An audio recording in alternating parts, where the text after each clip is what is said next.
There are several debates about the role of ultrafiltration rate in continuous renal replacement therapy, and today I will focus on the pros and cons of different rates.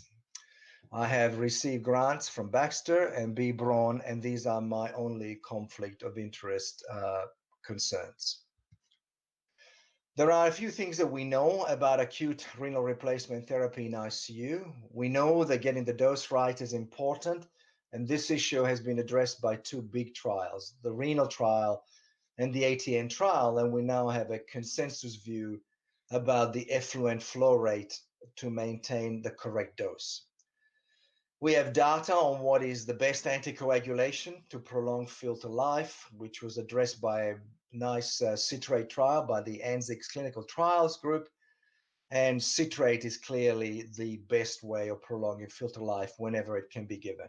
Getting the time right has been addressed by multiple trials, the Akiki, Ideal, and Elaine trial, and more recently, the START AKI trial, and all of them integrated and interpreted together suggest that early intervention is not helpful and waiting for traditional criteria is acceptable. However, getting the volume right has no trials, and we do not have an answer on what is the best way to control volume. Why don't we have volume trials? Is it because intensivists and nephrologists are bad or lazy or they don't care? Or is it that's too difficult to measure volume and create a volume target? Fluid balance may be a reasonable surrogate target for such trial, but what should it be? How would we design a trial? Should be the daily fluid balance, the hourly fluid balance, and then there is the net ultrafiltration rate, which is the fluid removed per hour with a machine. And we don't really know very much about it, and it is possible that it might matter. In order to understand if the net ultrafiltration rate is important, first we need to understand what is current practice. And when we look at the literature, there really isn't very much at all to tell us what is current practice. However, we were able to look at the hourly data of a cohort of more than 300 patients from our institution to see what the fluid balance of patients would be.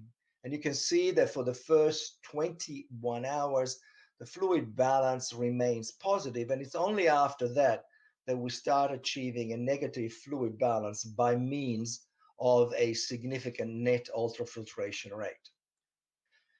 But when we looked at the cumulative fluid balance, which is the result of the ultrafiltration rate and the fluid that's administered to patients, we can see that we only start achieving a negative fluid balance at 48 hours. So that is important for us because we know that a negative fluid balance is really important in terms of decreasing the risk of patients remaining in ICU and having increasing mortality. And you can see here that in the presence of fluid overload, our clinicians clearly choose to have a more negative fluid balance. And also that in patients with lesser body weight, there is a greater probability that a negative fluid balance will be achieved. But how do we compare with other institutions? What happens elsewhere? No one knows because no other studies of this kind have been conducted. And yet we know from the literature that better fluid balance control may be quite important. And the adjusted risk of major adverse kidney events is significantly increased by a more positive fluid balance. However, if we remove fluid too fast, having a very high net ultrafiltration rate, we might also get into trouble.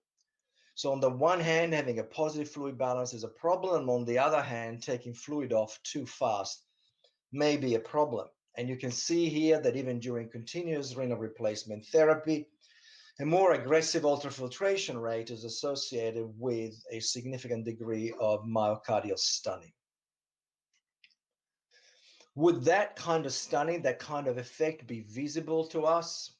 Often not so. The blood pressure may not change, the heart rate may not change, the vasopressor dose might go up a little bit, but then remain steady. And so it is possible that there are these adverse consequences of myocardial function and we are unable to detect them. If they occur, do they matter clinically? Well, the first study to address this issue was published recently in JAMA Open. We used data from the renal trial to investigate whether a net ultrafiltration rate that is high in the top tertile might be associated with greater risk of mortality. And you can see in this table that after dividing the net ultrafiltration rate in three groups, above 1.75, between 1.75 and 1.01, and below 1.01 mils per kilo per hour, we were able to see that the greatest risk of mortality, both adjusted and unadjusted, was present with a high net ultrafiltration rate. And so it appears from association that the middle level of net ultrafiltration rate might be the optimal approach to removing fluid during hemofiltration. This is a graphic representation of the adjusted hazard ratio of mortality when comparing 1.75 to less than 1 mils per kilo per hour of net ultrafiltration rate, when comparing 1.75 to the middle level of 1.01 to 1.75. And you can see that there is a significant difference with increased mortality associated with a high net ultrafiltration rate. And if one looks at the net ultrafiltration as a continuous variable, after adjustment for illness severity, going to higher net ultrafiltration rates is associated with greater mortality.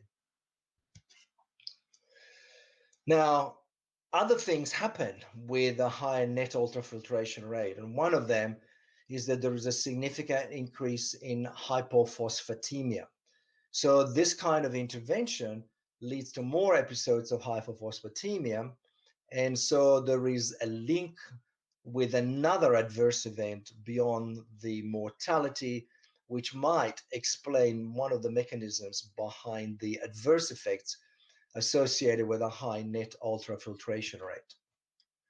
Hypophosphatemia is associated with a variety of adverse events as reported in multiple trials, and higher levels of phosphatemia and a greater intensity of hypophosphatemia increase mortality.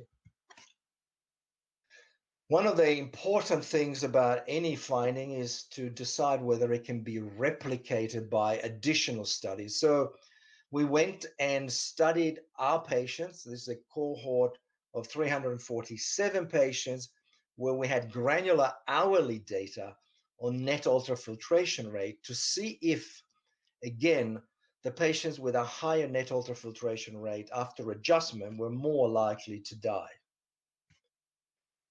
In this study, we found, which was published in Nephrology, Dialysis, Transplantation, we found that, again, high net ultrafiltration rates above 1.75 were associated with increased mortality. These observations, therefore, confirm the studies published in JAMA and support the view that there is scope for trials that target the optimization of net ultrafiltration rate. So this is important because we got other information that goes back to the role of intensity of solute removal. This is a meta-analysis of all the trials of dose intensity. So this is an IPDMA, individual patient data meta-analysis, showing that high intensity renal replacement therapy shows an effect on delayed recovery of renal function in patients in randomized trials. So given all of these observations that more intensive therapy, more aggressive fluid removal might be a problem, what do people do? So we conducted a survey and we asked people, intensivists and nephrologists around the world, what they do in terms of deciding a net ultrafiltration rate. And you can see from different countries, and to remind you, greater than 1.75 mils is associated with a greater risk of mortality. In an 80-kilogram man, that would be 140 mils per hour. When we ask people what they do and the net ultrafiltration rate they would deliver on average initially, the maximal rate, the rate they would deliver in hemodynamically unstable patients, you can see that under many circumstances, this speed limit of ultrafiltration rate is broken by clinicians who pursue much higher net ultrafiltration rates than might be safe in these patients. When we ask them what are the factors that regulate their responses, you can see their responses up there, which are clearly related to patient hemodynamic intolerance and dose of vasopressor the patient is on. We also have conducted studies to see if the dose of net ultrafiltration rate also associates with renal recovery. And you can see there that the chance of renal recovery is decreased in the patients that are exposed to a net ultrafiltration rate above 1.75. And you can see that this effect of net ultrafiltration rate on renal recovery plays out at all levels with all sorts of adjustments, and it is significant. And when we do sensitivity analysis using the first 72 hours, looking at periods of treatment, SOFA scores, excluding patients with zero net ultrafiltration rates, looking at patients with a negative fluid balance, looking at different subgroup analysis, this is a constant and persistent finding. A high net ultrafiltration rate is a problem. So let me reflect and finish by saying that patients with critical illness might be in danger because they have capillary leakage, and if they have capillary leakage, they may not have adequate intravascular refill, and thus a net ultrafiltration rate that is high may cause intravascular volume depletion, which may cause organ injury, and a low net ultrafiltration rate, on the other hand, might cause persistent edema. And therefore, a middle level net ultrafiltration rate may be the best. So like tidal volume and high distending pressures and excessive recruitment maneuvers and their associated barotrauma and volutrauma with ventilation, there may be a triad of dialytrauma, which is related to a positive fluid balance, high net ultrafiltration, and a hypophosphatemia.